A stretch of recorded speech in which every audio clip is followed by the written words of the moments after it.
Hi, and welcome to Talking Cars. I'm Jennifer Stockberger. I'm Ryan Pizlikowski. And I'm Jake Fisher.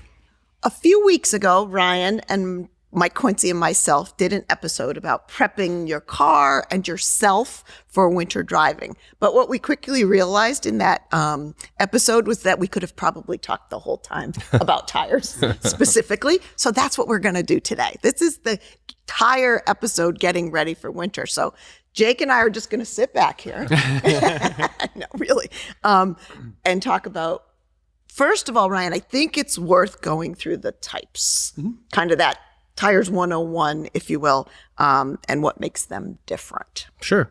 So most cars today, that when you buy a car, most of them come with all-season tires. The all-season tire, you can think of it as a Swiss Army knife, right? It has all these attachments on it. It does a bunch of things. It doesn't do anything exceptionally well, right, but it does all of these things pretty well, right? All-season tires designed to do that, just that. Modest winter traction, modest summer grip, dry and wet grip, a little bit of everything, right? Just like the name says. Right. And most cars today that you buy, from the showroom will have an all-season tire on it. There are some exceptions, right? In New England and other places where we have snow, we have these fun tires called winter tires, winter snow tires. We call them winter/snow tires because some people call them winter tires, some people call them snow tires. What are they? They're tires for the winter season, we'll call it that. These are tires with super soft compound. They're only intended to be used for the cold part of the year, right? It's important to take them off in the spring. They're super soft to be grippy. Yes, they have. Yeah, they're super soft. If you look at them up close, they have a lot of little what we call sights or little slits in the tread, and this allows them to grip ice and snow when it's cold. Regular all-season tire will harden up when it gets really, really cold. The winter tire fights that, right? But in the summer or the warm months, it's not good because it's too soft, right? And then we have in between all-season and winter tires, we have this new group of tires called all-weather tires, right? What is that? Because what's all-season, all-weather? There's a lot of confusion around this because it kind of seems like the same word almost, right? So think of them as another slice of the pie, right? You have an all-season tire that does everything pretty well. Then you have a winter tire that's designed straight for winter conditions. This is a tire that has extra winter grip, but can be used year round. Okay, so it gets rid of the switch over. Right. Okay. Yes, so that's kind of why they were brought about, right? People could get away with this tire through the winter months, but not have to swap it in the spring for go back and forth with the winter set. And so the beauty of these, though, is you don't have to take them off and store them. People will always have to take them off, store them. It's an extra set of wheels or tire. It's more money, it's more expense, right? These tires have proven to be pretty good year-round still. Like we have some of our top-rated all-season tires. They get tested with the all-season tires. Yeah. Some of the top-rated all-season tires are actually all-weather tires. Okay. So they have a ton of good, dry and wet grip in the summer, warmer months, and then they have this winter traction to go with it. So we've seen it's a pretty good value. Some of these tires are a little more expensive, but they work. And there's still not a ton of them, right? Right. It's a smaller segment. Market yeah. now. I mean, listen, half the country doesn't care about snow. Right. We do. Many places do, but a lot don't, right? And there's all-terrain tires that we see. We can kind of treat these like all-season tires. They're the luggier, grippier-looking tires that you find on trucks or like a Jeep Wrangler or something like that. So now you have all these choices, right? We, like I said early, the all-season tire was like the one we picked, right? Because it fits everybody for the most part. But like I said, in New England, we have that harsh, we have a harsh winter, and all-season tire is not quite enough for you. So that's where the winter tires kind of come in. I know we've talked about, certainly you have your story, tell your story. Jake has this crazy driveway. That crazy. It's pretty crazy. It's pretty crazy. It's pretty crazy, pretty steep. My property value is going down as this episode it's a beautiful progresses. Home. But yeah, we have a steep driveway. So so when that gut's covered in snow, or even if the snow is gone and there's some ice there, you got some issues with it. Now, what's interesting about it is really when it comes down to a lot of this stuff, I think the real concern is safety. Obviously, there's getting up the driveway, right? I mean, for me, getting up the driveway, worst comes to worst, you park at the bottom of the driveway when it's all iced up. Yeah. It's okay. I'm more concerned about safety. So my wife's going to work, or my wife's going somewhere, like I don't want her to get hurt. And what's interesting is going down our driveway, obviously I'm sticking to your notes, but obviously, going down the driveway, I'm always driving the test cars, right? So I'm often in some big SUV or something with all-wheel drive. Brand new and four-wheel drive tires. with brand new Right, tires. right. And she'll be in her Prius with snow tires. So Not the all-wheel drive, front-wheel drive. yeah, this was back in for years. She'd have the front-wheel drive Prius. And I would go down this icy driveway and just like, it's a good thing I'm good at sliding sideways, but it's like, holding on for dear life. Like that. I don't care if it's a Range Rover or a Sure. Jeep or whatnot with brand new tires. And then she'll come down in this Prius, which arguably is probably one of the worst cars in the snow. Right. And just, what are you talking about? It was fine because she's got the snow tires. So when it really comes down to the safety of getting down that hill on bad surfaces, like the tire, it's all about grip. Yeah. It doesn't matter if you've got, full-time four-wheel drive and locking differentials. If you're just using your brakes down the hill, it's all tires. It's not about Absolutely. the vehicle. Yeah, we've had that conversation many times. Like you go skiing and you come down the hill after, and Right. you'll see After most it's of the been time snowing all day. Most of the time you'll see if someone's off in the ditch, it's a large SUV that was traveling too fast because they had this false sense of security taking off because they had all-wheel drive, right? Can get up to speed with all that grip, and then now comes time to stop or slow down, and there's still only those 4 tires that you had. All-wheel drive doesn't give you extra braking. You still have 4 tires to stop, right? Well, you've always said, Yeah. Well, I've always said that, right? Exactly. So you get bad weather out here. It's the people with the four-wheel drive vehicles that are saying, I could go do it because Sure. I paid that extra money for this, four-wheel drive system, and I've saw all the commercials, and I'll be great. And they go out there and they slide off the road because they don't have the grip. What's interesting is now, because so many people, so again, personal situation, we're all kind of working hybrid. We don't have to go into the office every day. And Absolutely. this is true with a lot of people. So suddenly that calculus kind of changes a little bit. So when it's, real bad weather, maybe you're just better off not being on that road for that day, as opposed to making that choice saying, oh, I'm fine because now I can really try out my Quattro or whatever it is. That is always the best choice. If you don't have to drive, don't drive, right? I tell people that all the time. But there are people that are nurses or first responders, people that have to drive when it snows. They have to go somewhere. So those are people I tell, and if you're going to run it, there's snow like in your future. Those are the people I say that it's worth spending the money to get these dedicated winter tires. That's right. And we do get the questions. You're saying it's anecdotal in your personal situation, but Ryan, those same differences absolutely are manifested in your formal testing. Sure. You do see the distances in your snow.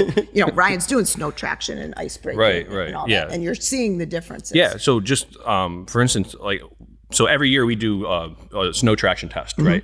And this is it's a 5 to 20 mile per hour acceleration test. So we're measuring the distance required to get to 20 miles per hour from 5. The fact here is that the tire that requires less distance to get to 20 miles per hour has more tractive force. Right. It can grip the ground digs better. in and goes, Right. yeah. So we go out on the track or we go up north, wherever we can get a nice packed snow condition. It's got to be cold. It's a whole process. And we do this acceleration test and we do a bunch of runs and we get good data that shows us a distance that is required for that tire to get up to 20 miles per hour. Tires that were tested on a Toyota Camry, 61 feet for a winter tire to get up to 20 miles per hour. An all-season tire, which is, again, a tire that can go in the snow, 80 feet. So, that's a difference of 19 feet that it may be hard to grasp. 19 was 19 feet when you were actually driving these cars, I can tell you personally, you used to do snow testing. Right. You can, turning around in the parking lot, just taking off, you can feel that, and it gives you this confidence, that the all-season tires don't give you necessarily, right? You can still go places with these tires, but... And that's an average. That's just an average. That's an average of the group for each one. So there's there's maybe some better ones, but there's absolutely some worse ones. So, and you can feel it. And to Jake's point, that tractive force is all of your braking, all of your stability control, all of your traction control. None of those work, even AEB. None of those work if you don't have any grip on the ground. After all, there's four pieces times. of the 4 things touching the ground are the tires between the car and the road, right? I want to go back for one quick second too. You talked about all terrain, all weather, and winter tires, winter snow tires. All of them carries a designation. So there is a standardized test that they all need to carry that. Right. Well, the all-season tire will say M&S on the sidewall, mud and snow. That doesn't mean it passed any test. Right. What that does mean is there's a certain void ratio in the tread. There's a certain amount of gaps in openness, if you will, in the tread, right? So you can get any tire could get this. It doesn't mean it has nothing to do with compounding, meaning how the rubber is formulated. A winter tire carries we call it a 3-peak mountain snowflake symbol. It's a little mountain with a snowflake in front of it. This means it actually met an industry standard test to of traction to get that on the sidewall. What you're starting to see now is a lot of all-terrain tires are carrying this symbol because it passes the test because it has an aggressive tread. Yep. And some of those tires they are good in the snow, but they still don't have the compounding. They're just enough grip. They have enough lugginess to get through. And we will see certainly plow drivers in this area will just go with an all-terrain. Right. But it's a new all-terrain. And then the all-weather tire now that carries the 3-peak mountain snowflake symbol just like a winter tire, but it also has UTQ G ratings, meaning it can be used year-round. It's intended to be used year-round. So that's the beauty of those tires. So 2, again, you're measuring the grade, but there are longer, just the compromise, which is why you take them off in the spring. Sure. They don't handle as well. Winter tires now, I'm talking. They don't handle as well. The braking distances in dry and wet are a little longer. So get them off in the spring. Don't try. We've seen people who run them all year long. Yeah. Not really a good idea. Over the years, we test all these tires for dry and wet braking and snow traction. Right. The tires are a compromise. You can design you can design something to focus on one thing. It'll do that really well, but you're giving up somewhere else. Right. And winter tires do just that. So just for instance, the winter tires on a wet surface, they'll stop at about 163 feet. An all-season tire, 142 feet. Right. So that could be almost 2 car lengths of and you said this a million times. The difference between a close call and an accident, right? Right. I mean, it's 20-something feet. Well, it's not the end of the world, but it is. It could be, right? Yeah. So it's important to take them off. They just don't have the compounding to deal with in the warmer months to deal with dry and wet conditions as well. Yeah. And I've always said tires versus like all-wheel drive. You could do all season with all-wheel drive, winter with front-wheel drive, like on your wife's car. But to me, the tires are always the better bang for the buck. Take care of them, get them off. Winter tires off in the spring, so you're not wearing them out in the warmer weather, et cetera. But I do want you to touch on one thing too, is the availability and how that production cycle. Like if you think you need them, we should be shopping now. Yeah. So they build winter tires all summer long, and they go for sale now, right? Yeah. For the most part, they don't, because it's a regional and a seasonal thing. It's not like a year-round thing. You can't just at any point of the year just get whatever you want. Right. So they build a bunch of sizes, and then now you should be buying them now if you're looking for them, or previous to this even now. Yeah. Just because they don't make a ton of them, and once they're gone until next year. So it's important to, if you are interested in winter tires, to buy them. We're like an all-season tire. They're building them year-round, and there's constantly stock.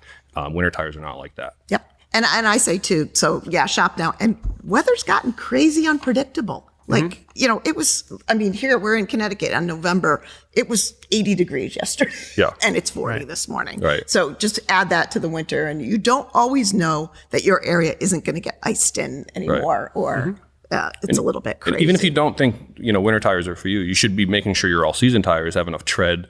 Inspect them, make sure, whatever tires you have on the car, inspect them, make sure they're like up to snuff, because the minute there is an inch of snow on the road, you're going to know it immediately if they're worn out. And to your point, shop, not just for winter tires, but if you're going to replace an all season, do it now. It's a good time to do it before that extra, that extra traction is going to be really, really important. There's a lot of things like right now you should be, obviously we talked about it before, but if your battery is going to die, it's going to do it really soon. It's at the most inopportune moment. Exactly. Well, because that's what happened. Around here, the first snow, if you go to a tire store, there's a line off the door. Everybody's freaking out because they just realize they're half worn. It's like all trying season. to buy a generator when the power goes out. Exactly. It's the same thing, right? Wait. So just try to get ahead of that. And paying through the nose to do it at that point. It's people that have experienced winter tires, have they're always so happy. The owner satisfaction of winter tires is tremendous because they bought them to do one thing, and they do that really, really well, and it's noticeable. That really hits home for them. So, and we all ski in Vermont often, or North or New Hampshire, and you go through those parking lots, and it's just winter tire, right? Absolutely. Because of that group of people who are up there. Yeah. So yes, thank you, Ryan, for educating us, educating everybody. There is a ton, not just the ratings, but of tire information, maintenance, everything at consumerreports.org. Ryan is a wealth. So moving on to audience questions, send all your tire questions. Ryan Pizlikowski, no, just kidding. Talking cars at iCloud.com, written, video, etc. And we love them. This week, we have a great video question from Mike in South Hadley, Mass, our neighbor. Hello, Mike, and take a listen. Hi, Talking Cars. I've been a regular listener and a subscriber to CR and love what you do. I may have a bone to pick with you, though. The consumer is the number one driver of the U.S. economy, and you do good work helping us make smart decisions in spending our money. Well, I have one objection in the case of automobiles and CR's impact.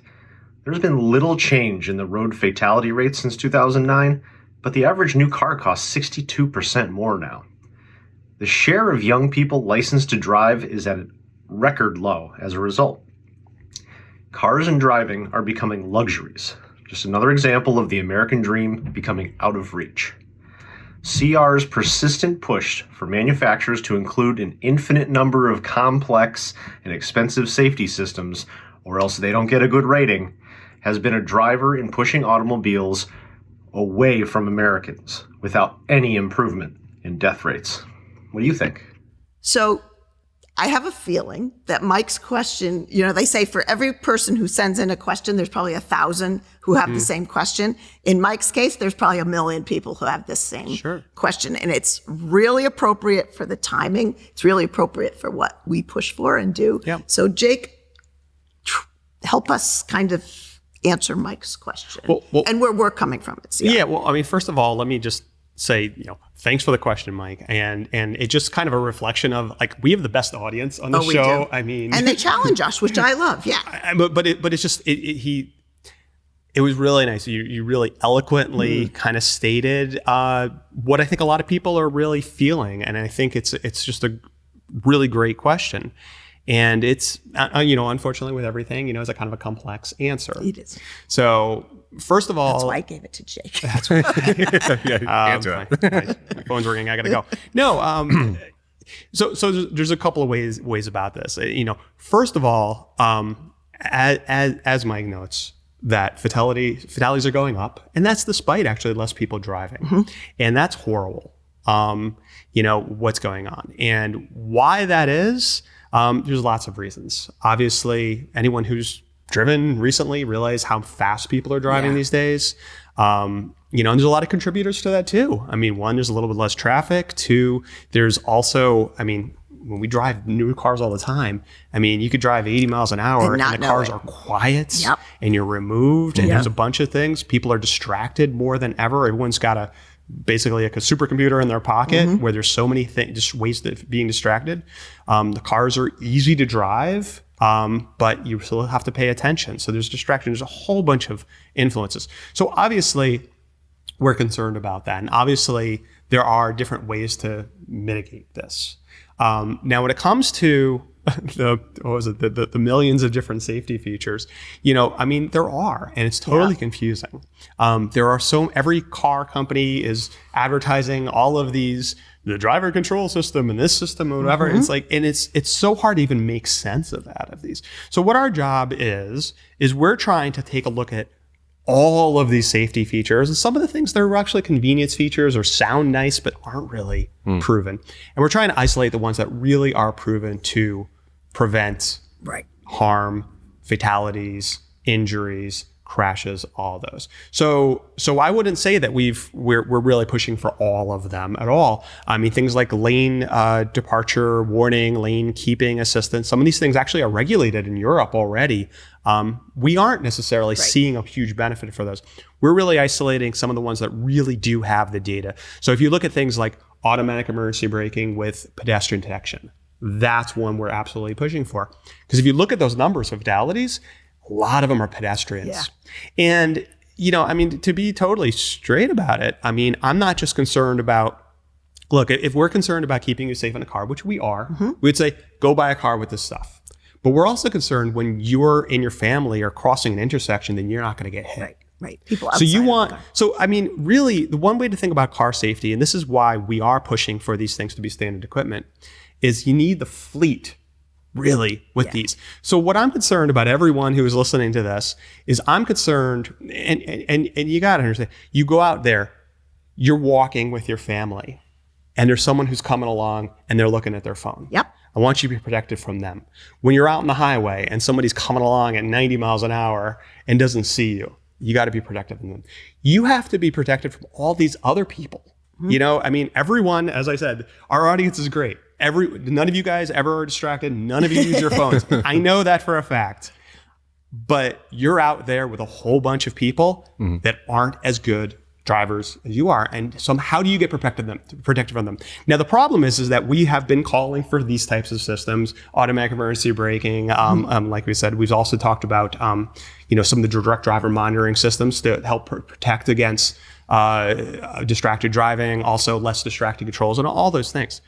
The problem is that just because we see a lot of these cars being sold in today, and look, I'm very happy to say that since we have called for extra points for vehicles that have automatic emergency braking with pedestrian detection, that is standard. It went from 2019, it was 38%. Now it's well over 80% of the cars and models have it standard equipment. That's great. The problem is that when you're driving out there, most of those cars still don't have it. Yeah. It's going to take a real long time for it to really build up in the fleet. So we actually do see the numbers. Now, our friends at IIHS, Insurance Institute of Highway Safety, these systems work. There's no question that they work, but they're not going to make a huge difference until they're on all the. I mean, look. I mean, I joke. If you want to get in shape and you spend a week eating salad and you're not in shape, you don't say, "Well, salad doesn't work."